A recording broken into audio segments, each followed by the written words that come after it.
When you think of game-changing, once-in-a-generation NBA talents, names like LeBron James, Michael Jordan, Shaquille O'Neal, and Kareem Abdul-Jabbar roll right off the tongue. But right now, there's a 7'5" French phenom who's rewriting the script in real time. That's Victor Wembanyama.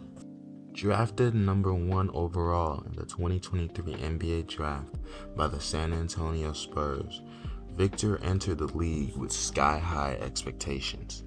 People weren't just calling him a top prospect, they were calling him the greatest prospect in NBA history.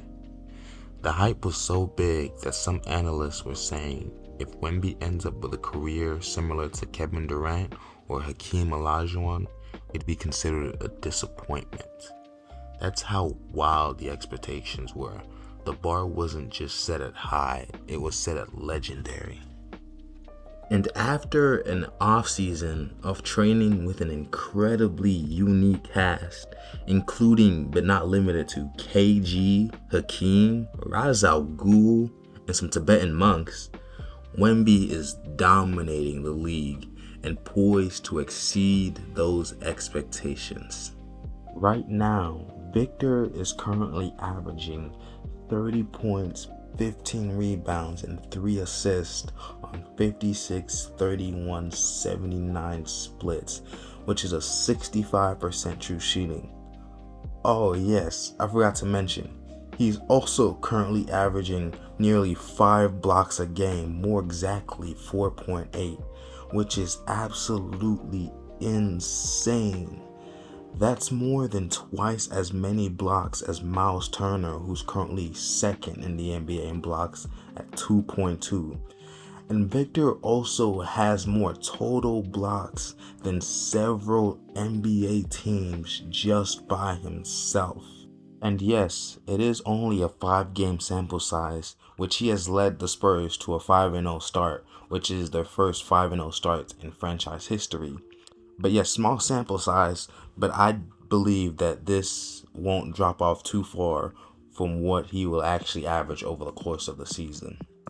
Wemby in the past got a lot of his scoring numbers via his insane volume on threes, peaking at around 9 a game last season at a 35% clip, which is very good.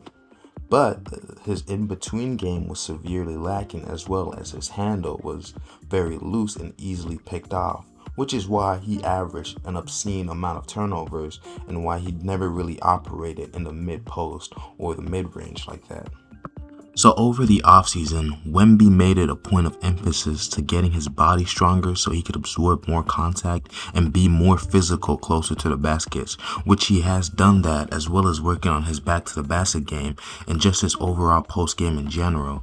Also, his in-between game has gotten better, and he has severely improved on his handles, keeping them lower and more tight. I mean, just look at this. He's sizing up Lively and hitting a nasty step back and 1-3 on him. That's a 7-footer doing this to another 7-footer. And with his improved physicals, he's not just settling for threes and outside shots like he did in his prior 2 seasons. He's actually storming downhill like a brazen bull, using his length to create some nasty finishes. And no one can really stop him because, like I mentioned, his length and height advantages allowing him to basically stride from the 3-point line to the paint in just a couple of steps.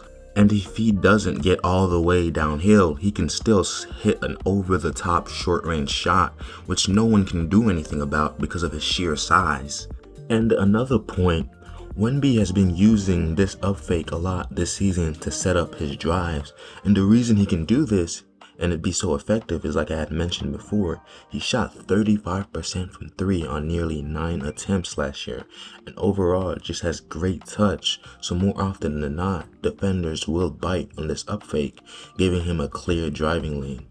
Just little things that he has added or improved upon that's making a world of difference. On the defensive end, Wemby is even more dominant. He allows for his perimeter guys to be uber aggressive on ball because they know if the defender gets by them, Wemby will be there. Also, with him getting stronger, he's able to absorb more contact from players driving to the rim and stuff their shots. I mean, just look at this. All 300 pounds of Zion, who's built like a meatball, and he just erases it. And it's gotten to the point where teams at times just won't attack the rim when Wemby is there.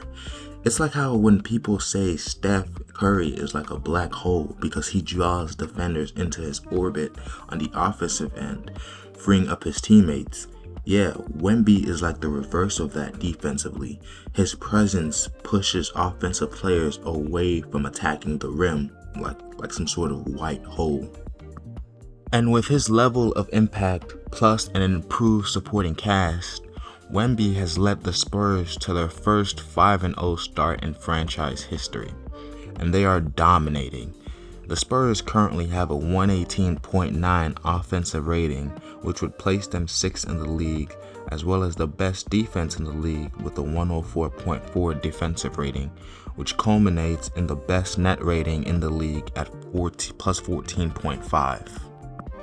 So overall, Wemby's start to this season has been nothing short of spectacular. His game has evolved yet again, taking on new heights. At the end of his rookie season, I had believed him to already be a top 20 player, and when his sophomore season concluded, he was affirmatively in my top 10.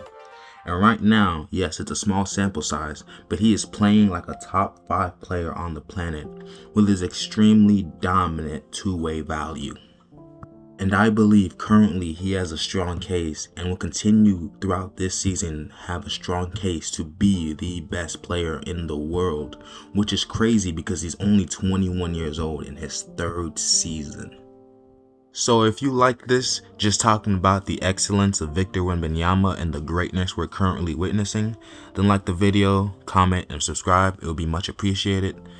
And the next player I'll be making a video on is someone not too dissimilar from Wemby in terms of freaks of nature, the Greek freak himself.